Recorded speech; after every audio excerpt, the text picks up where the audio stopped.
I'm Lee Bristow, host of Saros Insights and Director of Cyber and AI Governance. At Saros, we partner with the world's most recognized brands to make the complex simple. My aim is to deconstruct the strategies of Ireland's top business leaders, from AI governance, digital transformation, and some that are even scaling through acquisition. We're playing a bigger game, uncovering the human stories behind the technology. Welcome to our show.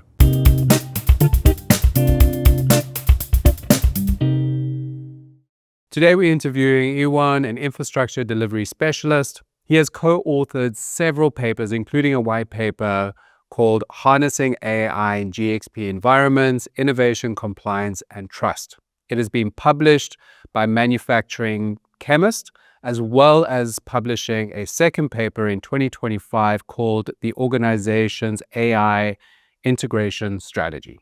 Ioan, thanks very much for joining us today. I really appreciate it. It is, it's raining out there. Hopefully it is going to be sunny and sunshine and all good things happening in here and in our conversation today. So, just in terms of the regulatory piece, is the EU AI Act. And so when you think about pharma regulation and the EU AI Act, do you see the two of them actually sitting very well together in terms of being able to support an organization effectively manage that disciplined disruption? Oh, absolutely. I don't think the EU AI Act could come any sooner. It reinforces that purpose of defining the scope and defining what the problem is. A lot of the organization these days, when they talk about AI, they want to start initiatives with the actual tool instead of defining the actual problem, the process pain points. Yes. So the EU AI Act actually puts manners on all this, and it actually helps enterprises and organizations to go down the right path in terms of defining the problem, defining the validations pack, assessing the risks, and put manners and structure and control in AI into the GxP environment, so it can be trusted enough to be to scale at large then. Yeah, love that. Just in terms of making AI accessible within pharma. So one of the things that you mentioned just in terms of your maturity levels, you've got a maturity level, I think it's levels 1 through 4, if I recall correctly. Yes. And how does a pharma company actually move up the maturity level so they can actually adopt AI? Absolutely. So it's probably common knowledge by now that AI requires structured data. When it comes to the GxP, a lot of the organizations, while they might look at enterprise level that they have data organized well enough to be used by AI, when you actually go down to the process level, you can still find like workarounds, manual handovers, scan PDFs, spreadsheets. So while it looks like what it appears like at the top level that they have digitized their data, in fact, what you find is that many companies, they still struggle with unifying their platforms, the ERPs, the EQMS, the LIMS, to work across the organization as a whole, so the AI can actually contextualize properly the meaning of the business and what it means for the business. So without the digitization of the data, you cannot have AI, especially into the GxP. Like AI is as robust as the data foundations that is built on. And also the digital transformation piece, right? So you can't actually start your journey until you've actually gone through a transformation point. And if you haven't done that transformation, AI is just a step too far for you. Yes. Well, when it comes to transformation, as I mentioned before, organization, they just launched in and they say, somebody might say like, we need to use Gen AI, it's all exciting. It's the buzzword at the moment. Like, they might say like, we need a pilot, quick, somebody just identify a use case and let's pilot some AI and let's scale it. So just in terms of designing a quality management system for AI, Yeah, that is actually, it's quite a difficult thing to do, right? To actually integrate a quality management system with the EU AI Act as an example, or just the AI components to be able to make sure that you're actually tracking certain elements like, for example, the algorithm, bias detection, model drift, quality, outputs. How do you actually see that happening in practice from a GxP environment? Yeah, obviously the GxP environment, it's a total different story. What we're talking about here is the explainability aspect of the AI. So especially into the GxP, explainability cannot be looked at it as a standalone feature. Yeah. It has to be built into the actual process. It has to be built into the strategy, the decision making at each step of the process. So explainability has to be from the validation pack, from the process, the equipment, the validations pack, all the way up to the batch, through the supplier. So when it comes to validating the product, that explainability has to be the trail auditable and has to be present at any time. It's a complex thing to do, especially because explainability at the moment in AI, it's a black box. I mean, we all use it, but only a few people in the world knows how it actually works. You're talking about transformers. People think you're talking about transformers in the old TV sets. In the end, explainability is probably the key in having that AI implemented in a controlled and operational manner into the GxP environment. So just in terms of governance, when we talk about governance, when we talk about AI governance, everyone seems to break out in hives because everyone has a different view of what AI governance is, and no one kind of has a sense of what that actually is. So in your organizational strategy document, as well as within your GxP white paper, it talks about the AI steering committee and the AI ethics committee. So, when you talk about those two things, so AI steering committee and AI ethics committee, how do you delineate between the two of those committees? Could they be under one roof, or should they be separated? Again, I'm talking about sort of larger organizations, and they're thinking about kind of wider implications from a strategy and from a societal perspective. Yeah, that's a very good question, and that's probably brings us to the beginning of our conversation. The first paper, the white paper that I was quite happy to research and write, was actually how do an enterprise integrate the AI technology into their processes, and that's at a more general, strategic level. The paper looks at how the organization, where should they use AI? Why should they use it? Who's going to use it? What is the expected benefits? So that will be the steering committee that you mentioned there, and that deals with it in the first paper. And then you have the ethics committee, and that looks at the fairness and at the guide rails and using AI responsible, so not to harm anybody.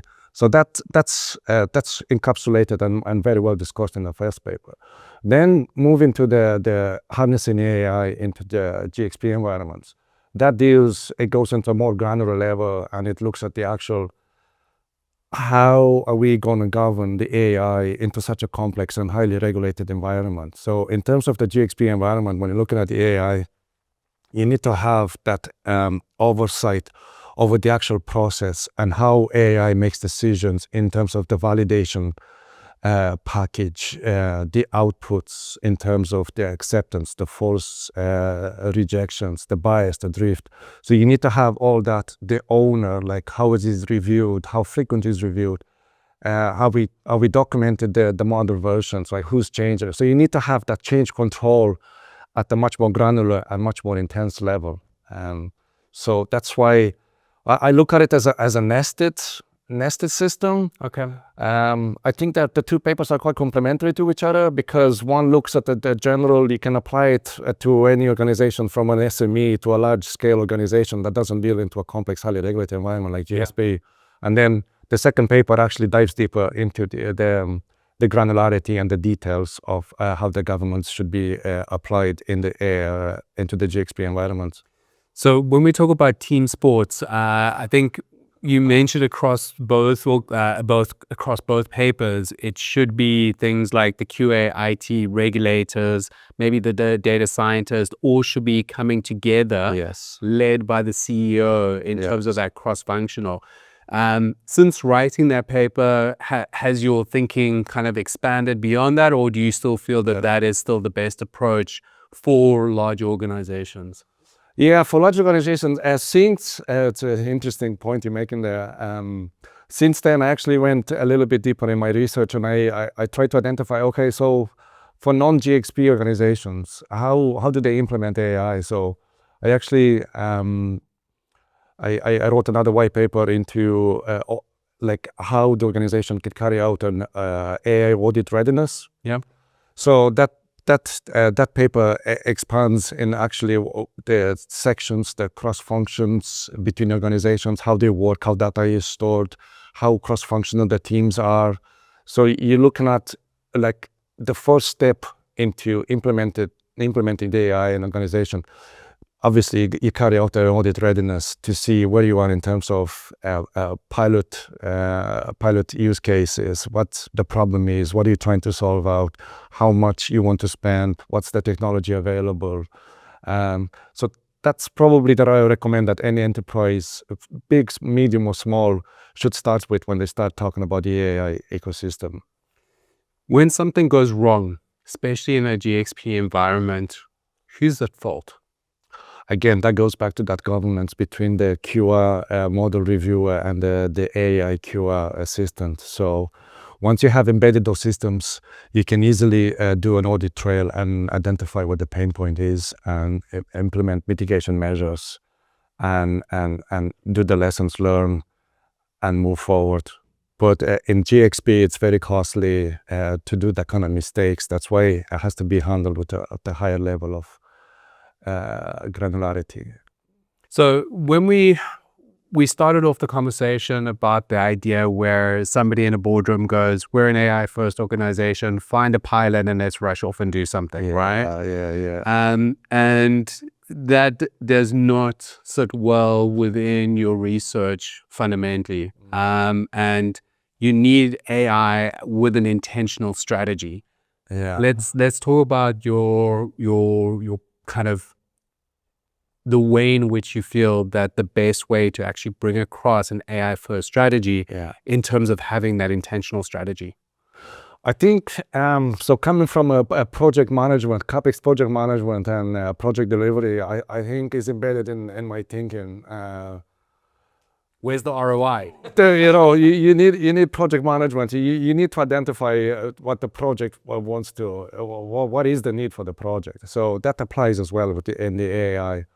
Like when you mismanage a project, like it always costs. You see the cost building up straight up. Like there's no ifs or buts about it. Like so, mismanaging implementation of AI in organizations just by rushing in to introduce a new tool without actually knowing what the problem is trying to solve, that actually brings a cost. And the cost is not. It's not that the missed opportunity of that misused pilot costs. The actual bigger cost here is the cost to the organizational fatigue, where you have people attending workshops, testing tools, and above that, raising expectations. People start to get excited, but then if it's mismanaged and you don't have that clear line of like, what is the problem? How are you going to solve it? Who's in charge? What's the ownership? All those basic steps of project management, that can be transferred to AI implementation as well. Like, so if you don't have that in place, it's going to fail and it's going to bring in organizational fatigue, and people don't see that operational translation and they don't see those benefits. And all those elements together, they erode and they damage the confidence in AI. And plus, like even that, like in GxP, you have compliance expectations. Well, it's not expectations, it's requirements. Required.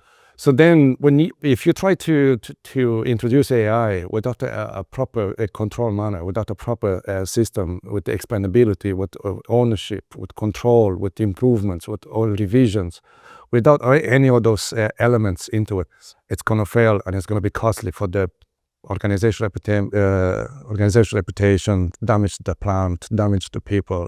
So it's quite costly. It's not a place where you want to be.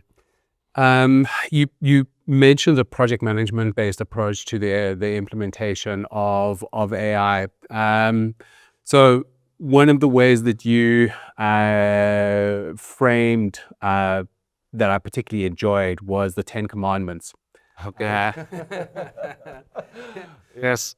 And the 10 Commandments are essentially, if you don't get those right, that you get it wrong. Yeah, fundamentally. absolutely. Yeah. So of the AI projects, what is the one that most people kind of trip up that they don't get right from a project management perspective? Yeah. Okay. I was gonna say it's funny, but it's not funny. It's funny. It's funny in a bad way, because like the first one that I noticed that has been violated the most, it's actually the first one. Okay. And I think we touched upon it quite a couple of times already. It's identify what the problem is.